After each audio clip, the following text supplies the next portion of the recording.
Welcome back to Satyam Monitor. तो दोस्तों, पिछली वीडियो में मैंने आपको यूपी पेट का पार्ट ए सेट ए का पार्ट ए कराया था। आज की इस वीडियो हम लोग सेट ए का दोस्तों पार्ट 2 देखेंगे। तो जिन लोगों ने अभी तक चैनल को सब्सक्राइब नहीं किया है वो चैनल को सब्सक्राइब जरूर करें, क्योंकि आपको इसके बाद डेली बी सी डी सारे सेट मिलने वाले हैं। डेली आपको सेट मिलेंगे, सुबह आपको सेट ए मिलेगा, मतलब सेट एक पार्ट मिलेगा और उसका सेकंड पार्ट आपको शाम को मिलेगा। तो चैनल को सब्सक्राइब कर दीजिए, और जिन लोगों ने अभी तक यूपी पेट की तैयारी की शुरू नहीं की है तो शुरू कर दें, क्योंकि आपका 28 अक्टूबर से एग्ज़ाम है। तो हमारा 51 क्वेश्चन है कि निम्न में से किस शहर में लाइट हाउस परियोजना का क्रियान्वयन नहीं हुआ है। तो जिसमें नहीं हुआ है दोस्तों वो है आपका पटना। तो ऑप्शन डी आपका करेक्ट आंसर होगा। पार्ट 1 मैंने डिस्क्रिप्शन में लिंक दिया है, वहाँ से जाके अभी वॉच करें, और आई बटन में भी मैंने दोस्तों लगा दिया है। अगला क्वेश्चन आपका है कि कौन सी भारतीय दूरसंचार कंपनी विश्व की 5वीं सबसे मजबूत ब्रांड है। तो जो सबसे मजबूत ब्रांड है इनमें से कौन सी है दोस्तों। जो आपकी सबसे मजबूत ब्रांड है वो है रिलायंस जियो। तो ऑप्शन ए आपका करेक्ट आंसर होगा। अगला प्रश्न है आपका कि बोल्ड यानी कि बॉम्बो ओशियस और लैंड्स इन ड्राफ्ट परियोजना हाल ही में भारत के किस राज्य में शुरू की गई है। तो बोल्ड जो परियोजना है वो भारत के किस राज्य में हाल ही में शुरू की गई है। तो ये शुरू की गई है आपके राजस्थान में। तो ऑप्शन ए आपका करेक्ट आंसर होगा। अगला आपका क्वेश्चन है कि संयुक्त राष्ट्र की कोवैक्सीन योजना के अंतर्गत कोविड-19 की मुफ्त वैक्सीन पाने वाला पहला देश कौन सा है। तो मुफ्त वैक्सीन पाने वाला पहला देश इनमें से दोस्तों कौन सा है। तो वो है आपका घाना। तो ऑप्शन ए आपका करेक्ट आंसर होगा। जितने भी मैं आपको ये क्वेश्चन बता रहा हूँ इनमें से बहुत से आपके क्वेश्चन यूपी पेट में रिपीट होंगे और इसी तरह आपका पेपर आता है। अगला प्रश्न है कि अंतरिक्ष में जाने वाली भारतीय मूल की दूसरी अमेरिकी महिला अंतरिक्ष यात्री कौन है। तो भारत की दूसरी अमेरिकी अंतरिक्ष महिला जो है वो है सिरिसा बंदाला। तो ऑप्शन ए आपका सही उत्तर होगा। अगला प्रश्न है आपका 56 की उस भारतीय पहलवान का नाम क्या है जिस पर हाल ही में डोपिंग के 2 साल का प्रतिबंध लगाया गया है। तो इनमें से कौन है जिसका नाम है। तो वो है आपका सुमित मलिक। तो ऑप्शन बी आपका करेक्ट आंसर होगा। अगला आपका प्रश्न है 57 कि भारत का वह कौन सा प्रथम राज्य है जहां end to end e cabinet प्रणाली लागू की गई है। तो एंड टू एंड कैबिनेट जो प्रणाली लागू की गई है वो कौन सा है। तो वो आपका है हिमाचल प्रदेश। अगला आपका प्रश्न है कि किस भारतीय मंत्रालय द्वारा हाल ही में 2019 से 2020 के लिए यूडीआई शुरू किया गया। तो यूडीआईएसई जो शुरू किया गया है वो किसके द्वारा शुरू किया गया है। तो वो शुरू किया गया है आपका शिक्षा मंत्रालय द्वारा। तो ऑप्शन भी आपका करेक्ट आंसर। आपका अगला प्रश्न है कि स्मार्टफोन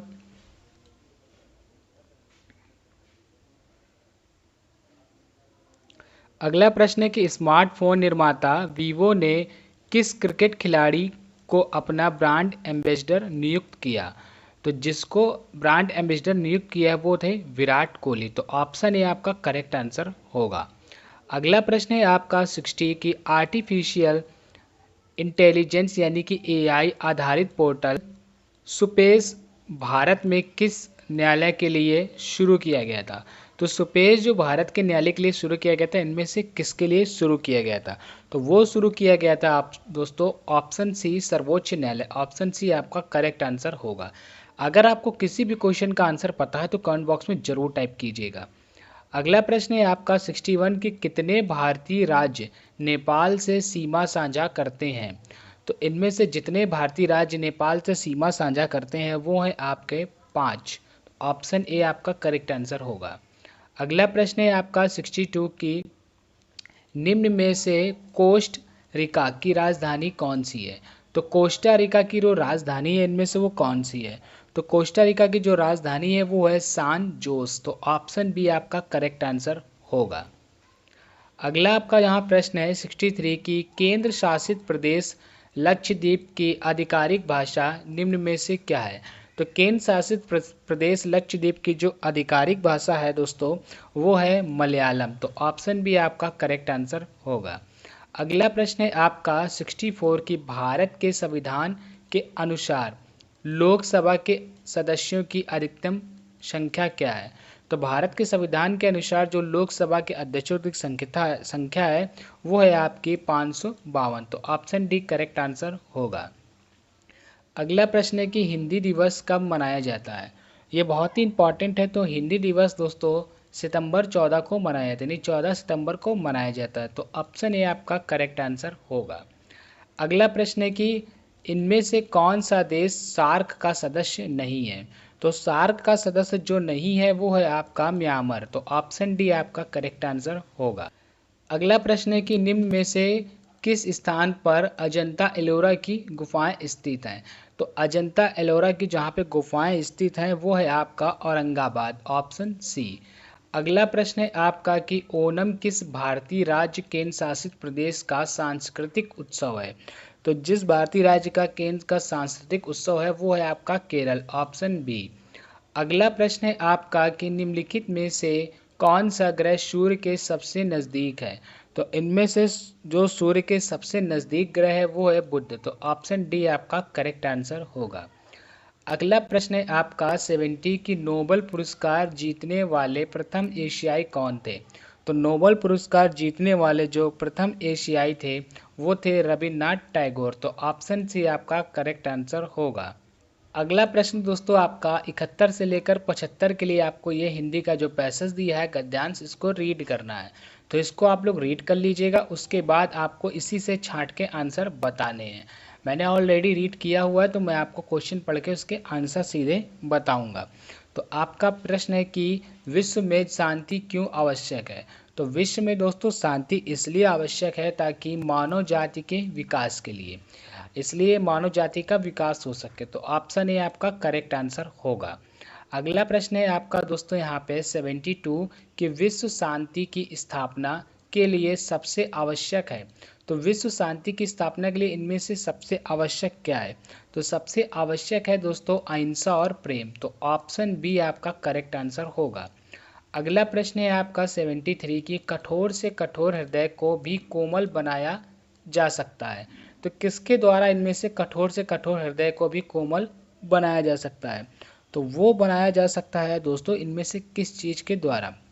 आप कमेंट करके भी इसका दोस्तों आंसर बता सकते हैं। तो आपका जो राइट आंसर है इसमें होगा अहिंसा द्वारा। तो ऑप्शन सी आपका करेक्ट आंसर होगा। अगला प्रश्न है आपका कि किसी भी राष्ट्र के स्वर्णिम युग के प्रमुख तत्व हैं। तो किसी भी राष्ट्र के जो स्वर्णिम युग के प्रमुख तत्व हैं इनमें से कौन से हैं? तो वो जो तत्व हैं वो है आपके शांति, सुख और रचनात्मक कार्य। तो ऑप्शन डी आपका करेक्ट आंसर होगा। अगला प्रश्न है आपका 75 की नितांत शब्द का उपयुक्त पर्याय है। तो नितांत शब्द का उपयुक्त पर्याय इनमें से क्या है? तो वो है आपका बिल्कुल। ऑप्शन बी आपका करेक्ट आंसर होगा। अगला प्रश्न है दोस्तों आपका 76 से 80 यानी कि 76 से 80 के बीच में आपको फिर से एक ये हिंदी का पैसेज पढ़ना है, उसके बाद आपको आंसर देने हैं। तो आप ये पूरा पैसेज रीड कर लीजिएगा, मैं स्क्रॉल करके दिखा देता हूँ और फिर मैं आपको इसके क्वेश्चन बताऊंगा। तो आपका प्रश्न है 76 की विज्ञान मानव की सबसे बड़ी शक्ति इसलिए कही गई है क्योंकि इसके बल से मनुष्य। तो इसके बल से मनुष्य क्या करता है इनमें से? तो वो करता है दोस्तों प्रकृति और प्राणी जगत का सिरमौर। तो ऑप्शन बी आपका करेक्ट आंसर होगा। आप इस पैसेज को रीड करके इसके आंसर कमेंट बॉक्स में भी लिख सकते हैं। अगला प्रश्न है कि वैज्ञानिक चिंतन पद्धति से मनुष्य का सबसे बड़ा उपकार यह है कि उसे मुक्ति मिली है। तो उसे मुक्ति मिली है किस चीज़ से? तो उसे दोस्तों मुक्ति मिली है ब्रह्मपूर्ण रूढ़िवादी और विचारण से। तो ऑप्शन आपका सी करेक्ट होगा। अगला प्रश्न है आपका 78 की विश्व के परिवारत्व लगने का प्रमुख कारण है। तो परिवारत्व लगने का जो प्रमुख कारण इनमें से क्या है दोस्तों? विश्व का परिवारत्व लगने का प्रमुख जो कारण है वो है यातायात एवं संचार साधनों का विकास। तो ऑप्शन ए आपका करेक्ट आंसर होगा। अगला प्रश्न है आपका 79 की हस्ता आलम अमल शब्द से अभिप्रेत है। तो हस्त अलम शब्द से जो अभिप्रेत है वो क्या है इनमें से? तो वो है आपका दोस्तों इनमें से स्पष्ट और अन्याय अनायास बोधगमय। तो अनायास बोधगमय, तो ऑप्शन डी आपका करेक्ट आंसर होगा। अगला प्रश्न है आपका 80 के वैज्ञानिक चिंतन पदबंध से आशय है। तो वैज्ञानिक चिंतन पदबंध से जो आशय है इनमें से वो क्या है? तो वो है दोस्तों स्वस्थ एवं संतुलित चिंतन। तो ऑप्शन डी आपका करेक्ट आंसर होगा। अगला प्रश्न दोस्तों 81 से 85। तो 81 से 85 के लिए आपको क्या करना होगा? इस ग्राफ को दोस्तों रीड करना होगा। तो यहाँ ग्राफ में एक परीक्षा में 7 छात्रों के इतिहास और भूगोल के अंकों का अनुपात दर्शाया गया है। तो आप देख लीजिए इसमें अनुपात इस तरह से दर्शाया गया है और इसी से दोस्तों क्वेश्चन पूछे गए हैं। तो 81 में पूछा गया है कि कितने छात्रों ने भूगोल की अपेक्षा इतिहास में ज़्यादा अंक अर्जित किए। तो इनमें से भूगोल की अपेक्षा इतिहास में ज़्यादा अंक किसने अर्जित किए? तो वो किए दोस्तों 3 स्टूडेंट ने। तो ऑप्शन बी आपका करेक्ट आंसर होगा। अगला प्रश्न है दोस्तों कि निम्न में से किन छात्रों को भूगोल की अपेक्षा इतिहास में अंक मिले? तो जिनको अंक मिले इनमें से किसको मिले? तो आप कमेंट करके भी दोस्तों इनका राइट आंसर बता सकते हैं। तो वो मिले 1, 2, 3, 6। तो ऑप्शन बी आपका करेक्ट आंसर होगा। अगला प्रश्न है आपका दोस्तों 83 भूगोल में छात्र 3 से 4 के मध्य अंक की प्रतिशत बढ़ता है। तो भूगोल में छात्र 3 से अंक के प्रतिशत कितना बढ़ता है इनमें से? तो प्रतिशत जो आपका बढ़ता है इनमें से आप ग्राफ को देख के बता सकते हैं। तो ना तो दोस्तों 15 है, ना आपका 20, ना 90। तो आंकड़े अपर्याप्त हैं। तो ऑप्शन डी आपका करेक्ट आंसर होगा। अगला प्रश्न है आपका 84 की इतिहास भूगोल के अधिकतम अनुपात और न्यूनतम अनुपात का अंतर। तो अधिकतम और न्यूनतम अनुपात का अंतर क्या है दोस्तों? तो अधिकतम और न्यूनतम अनुपात का अंतर है 1.20। तो ऑप्शन डी आपका करेक्ट आंसर होगा। अगला प्रश्न है आपका 85 की छात्र 4 को भूगोल में 60 अंक मिले। यानी छात्र जो है 4 छात्रों को भूगोल में 60 अंक मिले, एक उसके इतिहास में अंक है। तो आपको ये मिले उसके इतिहास में अंक है। तो इतिहास में उनके कितने अंक हैं? तो आपको बताने हैं कि कितने अंक हैं। तो आपका जो दोस्तों करेक्ट आंसर होगा वो होगा 75। तो ऑप्शन सी आपका करेक्ट आंसर होगा। अगला प्रश्न है दोस्तों आपका 86 से 90 तक। तो ग्राफ का यहाँ पे क्वेश्चन दिया गया है। आपके 3 क्वेश्चन दोस्तों ग्राफ के आएंगे, ये याद रखिएगा, और 2 पैसेज के हिंदी के, ये आना तय है दोस्तों। तो इस ग्राफ को आप अच्छे से रीड कर लीजिए और इसी से आपका क्वेश्चन पूछा जाएगा। तो 86 से 90 तक के क्वेश्चन इस ग्राफ से आएंगे। 86 नंबर आपका क्वेश्चन है कि कच्चे ऊन के उत्पादन में उच्चतम वृद्धि का वर्ष था। तो सबसे ज़्यादा कच्चा ऊन किस वर्ष में उच्चतम था, कब हुआ था? तो आपका जो आंसर होगा 17 से 18। तो वो ऑप्शन ए हो जाएगा। मैंने गलती हो गई कि आपका राइट आंसर क्या होगा दोस्तों? Option A. अगला आपका 87 प्रश्न है कि पहले 4 वर्षों के उत्पादन की तुलना में अंतिम 4 वर्षों के कच्चे ऊन का उत्पादन बढ़ गया, कितने प्रतिशत बढ़ा? तो जो आपका प्रतिशत दोस्तों बढ़ा था वो बढ़ा था आपका 22.2%। तो ऑप्शन बी आपका करेक्ट आंसर होगा।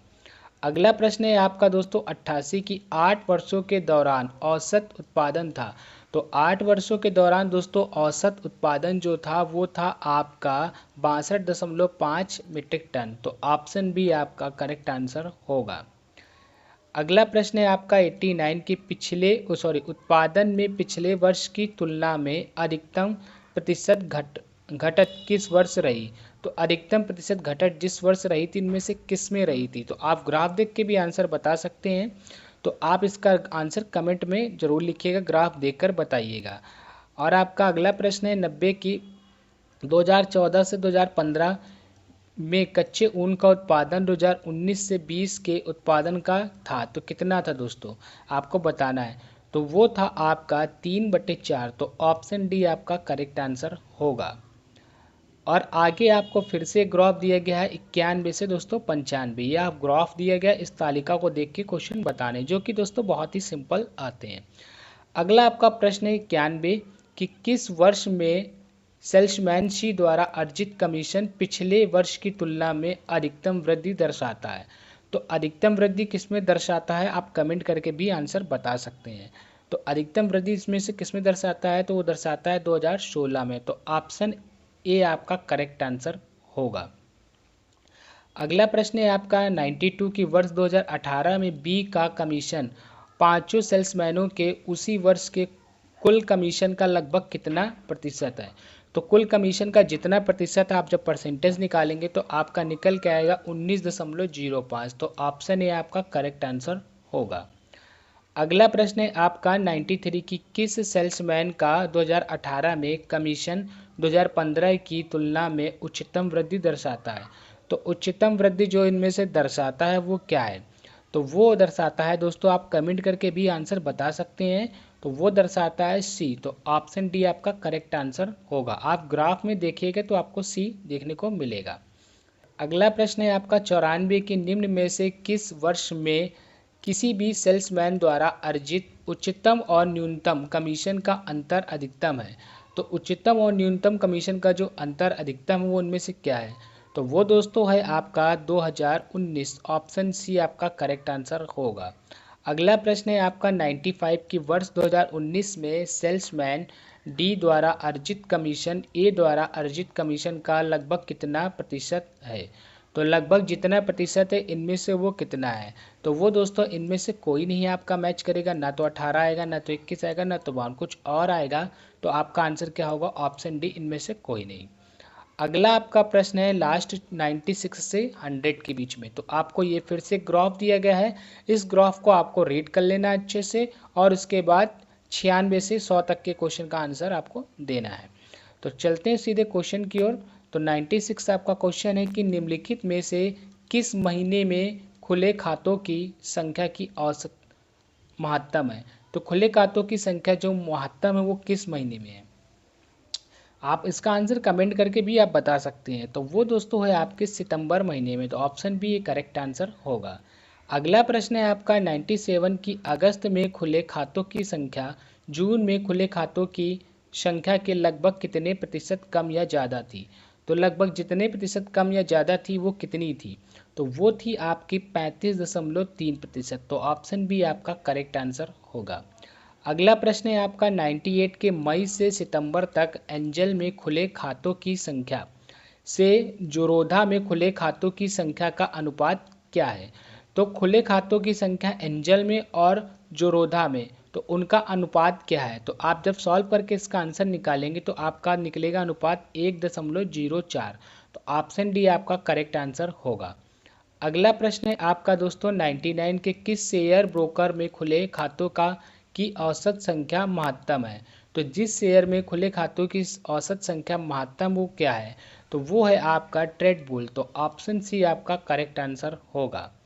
और आपका आज का लास्ट प्रश्न है दोस्तों 100 की ट्रेड बुल में खुले खातों की संख्या का औसत शेर खान में खुले खातों की संख्या के औसत का लगभग कितने प्रतिशत कम या ज़्यादा है।